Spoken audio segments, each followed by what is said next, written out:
حضرت غازی علم الدین شہید رحمۃ اللہ تعالی. اور حضرت ہمارا یہ جو جمعے کا مقصد ہے نا، یہ بھی یہی ہے بس کہ حضرت یہ جو رشتہ ٹوٹ رہا ہے نا، یہ مضبوط سے مضبوط تر ہوتا جائے. کیونکہ کچھ بھلا پورے قرآن پاک کے ہر لفظ میں جہاں پوشیدہ ہے، تو کچھ صورتوں کے نا بزرگوں نے کچھ خاص خواص لکھے ہیں. تو سورہ یوسف کے حوالے سے لکھا ہے کہ اگر کوئی شخص بے گناہ قید ہو نا، تو اگر وہ سورہ یوسف پڑھے یا سورہ یوسف سنے، اگر پڑھ نہیں سکتا تو پھر سورہ یوسف کی تلاوت کرنے یا سننے کی برکت سے اللہ اسے کی رہائی کا غیب سے اہتمام کر دیں گے. تو کیونکہ غازی علم الدین شہید رحمۃ اللہ تعالی علیہ تو بے گناہ تھے نا حضرت، آپ نے تو ایک گستاخ رسول کو واصل جہنم کیا تھا. تو حضرت کو تو بہت کچھ، لیکن کیونکہ کافر راج تھا حضرت اور عاشقوں کی شروع سے آزمائش کی گئی ہے، تو حضرت کو قید کر دیا گیا. اب لکھا ہے کہ حضور امیر ملت پیر سید جماعت علی شاہ رحمۃ اللہ تعالی علیہ نا اب جیل تشریف لے گئے حضرت غازی علم الدین شہید رحمۃ اللہ تعالی علیہ کے پاس، اور جا کر فرمانے لگے. کیونکہ سب کو تو یہی تھا نا کہ بھائی علم الدین تو ایک سادہ سا آدمی ہے، ہو سکتا ہے اگر بڑا بھی پڑھا ہو تو قرآن کریم ناظرہ پڑھ رکھا ہوگا، حافظ ہونا تو بڑی دور کی بات ہے، تو بڑا بھی ہوگا تو ناظرہ پڑھا ہوگا، اور اگر ناظرہ بھی پڑھا ہوگا تو سادہ پڑھا ہوگا. تو حضور پیر سید جماعت علی شاہ رحمۃ اللہ تعالیٰ علیہ بڑے پکے حافظ قرآن تھے، بڑے پختہ حافظ قرآن. تو آپ تشریف لے گئے اور آپ نے جا کر غازی علم الدین شہید رحمۃ اللہ تعالیٰ علیہ سے کہا، علم الدین، ہم نے بزرگوں سے سنا ہے کہ اگر کوئی بے گناہ قید ہو تو اگر وہ سورہ یوسف پڑھے، اور اگر پڑھ نہیں سن سکتا تو کسی سے سنے، تو اللہ سورہ یوسف کی برکت سے اس کی رہائی کا غیب سے اہتمام کر دیں گے. تو چل اب تو کیا پڑھے گا، تو چل میں تجھے پڑھ کے سناتا ہوں. اب حضرت غازی علم الدین شہید رحمۃ اللہ تعالی علیہ سن رہے ہیں اور پیر سید جماعت علی شاہ رحمۃ اللہ تعالی علیہ پڑھ رہے ہیں. اب ظاہر دیوانہ تھا، حضور نبی علیہ السلام کے نام پہ قربان ہونے جا رہا تھا، کچھ کیفیت تھی. اور لکھا ہے کہ جب حضرت غازی علم الدین شہید رحمۃ اللہ تعالی علیہ کا جنازہ اٹھا تو حضور پیر سید جماعت علی شاہ رحمۃ اللہ تعالی علیہ کی کیفیت ہی جدا تھی کہ مرید گھبرا گئے. انہوں نے عرض کی، حضور یہ کیا کیفیت ہے؟ تو آپ رو پڑے. آپ نے فرمایا، میں نے بڑے بڑے بادشاہوں کے تذکرے پڑھے ہیں، لیکن کبھی میرے دل میں یہ خیال نہیں گزرا کہ وہ بادشاہ میں ہوتا. میں نے بڑے بڑے جرنیلوں کے تذکرے پڑھے ہیں، لیکن کبھی میرے دل میں یہ خیال نہیں گزرا کہ یہ جرنیل میں ہوتا. میں نے بڑے بڑے سلاطین، بڑے بڑے پہلوانوں کے تذکرے پڑھے ہیں، لیکن کبھی میرے دل میں یہ خیال نہیں گزرا کہ میں ہوتا. لیکن آج غازی علم الدین شہید کا یہ جنازہ دیکھ کر دل کر رہا ہے کاش اس کی جگہ میں ہوتا.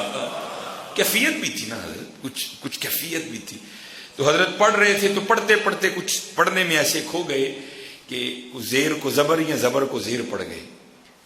تو غازی علم الدین شہید رحمۃ اللہ تعالی علیہ نے حضور پیر سید جماعت علی شاہ رحمۃ اللہ تعالی علیہ کو روکا.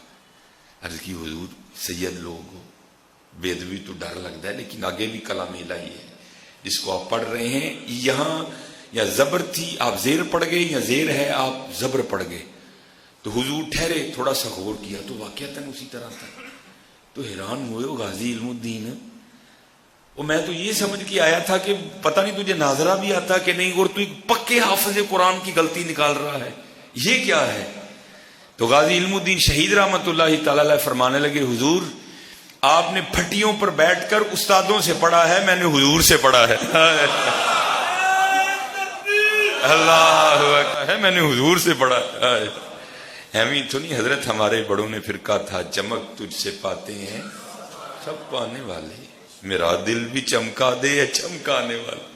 ہم تو مائل بکرم میں. اور جب غازی علم الدین شہید رحمۃ اللہ تعالی علیہ کے جنازہ پاک کی باری آئی نا، وہ ایسے جنازے کو روز روز تو نہیں ہوتے، کوئی سلسلہ ہی نہیں ہے. پھر بھی تاریخ لکھتی ہے کہ 6 لاکھ لوگوں نے حضرت غازی علم الدین شہید رحمۃ اللہ تعالی علیہ کے جنازے میں شرکت کی تھی. اب جب باری آئی نا جنازے کی امامت کی، تو پہلی صف میں تو تھے ہی اولیاء، حضور پیر میر علی شاہ رحمۃ اللہ تعالی، حضور پیر سید جماعت علی شاہ رحمۃ، ایک سے بڑھ کے ایک نام. اب مشکل یہ ٹھہری کہ بھائی کس کو کہیں جنازے کی امامت کے لیے؟ ڈر بھی لگ رہا ہے کہ اگر ان کو کہیں ان کو نہ کہیں تو معاملہ تو مقبول نہیں ہے. تو لکھا ہے، ہم نے بڑوں سے سنا ہے کہ علامہ ڈاکٹر محمد اقبال رحمۃ اللہ تعالی آپ نے نا حضور پیر سید دیدار علی شاہ رحمۃ اللہ تعالی کا ہاتھ پکڑا اور آپ کو لا کے مصلی امامت پہ کھڑا کر دیا. اب ظاہر ہے میں نے صرف یہ 2 ہی 3 نام دیے نا، نام تو بہت زیادہ تھے. اب پیر سید دیدار علی شاہ رحمۃ اللہ تعالی علامہ محمد اقبال رحمۃ اللہ تعالی کو کہتے ہیں، اقبال اگر عالم ہونے کی وجہ سے مجھے آگے کیا ہے تو ذرا نظر تو ڈالو، دیکھو تو صحیح کتنے کتنے بڑے عالم آئے کھڑے ہیں. آپ نے کہا حضور عالم ہونے کی وجہ سے نہیں کھڑا کیا. آپ نے پھر فرمایا اب محمد اقبال اگر سید ہونے کی وجہ سے کھڑا کیا ہے تو نظر تو ڈال، سید بھی کتنے آئے کھڑے ہیں. تو علامہ محمد اقبال رحمۃ اللہ تعالی نے کمال جواب دیا. آپ نے فرمایا حضور سید تو بڑے ہیں لیکن امام اہل سنت کا خلیفہ ایک ہی ہے. آپ کو اس لیے کھڑا کیا ہے کہ آپ سید بھی ہیں اور آپ امام اہل سنت شاہ امام احمد رضا خان فاضل بریلوی کے خلیفہ بھی ہیں. آپ کو اس لیے کھڑا کیا ہے، جنازہ پڑھائیں. تو لکھا ہے کہ حضور پیر سید دیدار علی شاہ رحمۃ اللہ تعالی کھڑے ہو گئے. تو صفیں درست تھیں، بس اب تکبیر ہی کہنی تھی حضرت. 4 تکبیر نماز جنازہ فرض کفایہ، بس تکبیر ہی کہہ کہ اللہ اکبر کہنے. لکھا ہے کہ بے ساختہ حضرت پیر سید دیدار علی شاہ رحمۃ اللہ تعالی کی نظر پیچھے پڑی اور آپ نے چیخ ماری اور گر گئے، بے ہوش ہو گئے. حضرت خیر جنازہ ہو گیا. جب حضرت بعد میں ہوش میں آئے نا تو لوگوں نے عرض کی حضور جنازہ قانونی سے پڑھایا، وہ چیخ کیوں ماری، پیچھے کیوں دیکھا، گر کیوں گئے، بے ہوش کیوں ہو گئے؟ تو لوگوں کو نہیں جواب دیا. تو حضور نبی علیہ الصلوۃ والسلام کی بارگاہ میں استغاثہ کس طرح پیش کرتے ہیں، یا رسول اللہ علیہ الصلوۃ والسلام ساری عمر گزر گئی لوگوں کو آپ کا دین سکھاتے سکھاتے، ساری عمر گزر گئی آپ کے ممبر شریف اور مصلی کی خدمت کرتے کرتے، اور ہمیں کبھی خواب میں بھی جلوہ نہیں دکھایا. اور قربان جاؤ غازی علم الدین شہید کی شان پہ جس کے جنازے میں خود ہی تشریف لے آئے. غازی علم الدین شہید حضرت، ہم تو مائل با کرم ہیں، کوئی سائل ہی نہیں. ہاں بھائی آئے کوئی کر لو سودا.